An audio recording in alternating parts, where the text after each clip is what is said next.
How to fix photos and videos not sending in WhatsApp.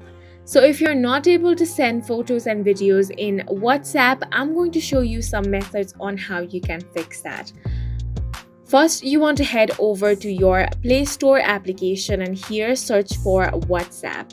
So the reason why you want to do that is you want to update your application. So if there is an update button, you simply want to tap on that and update WhatsApp. Once WhatsApp has been updated to the latest version, it will fix any bugs in your app, and then you should be able to send photos and videos after that. So go ahead and update your application.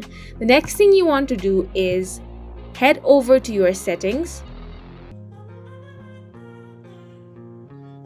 Over here, you want to tap on apps and now simply search for WhatsApp.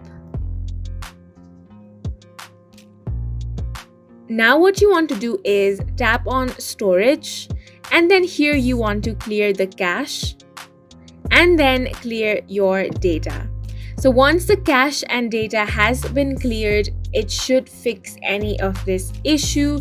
Now you need to check your internet connection as well. Make sure that when you're sending photos or videos, you have a strong internet connection, and that should fix the issue. And that is it for this video. We hope you guys found it helpful. Please make sure to hit the like button and subscribe for more helpful tutorials.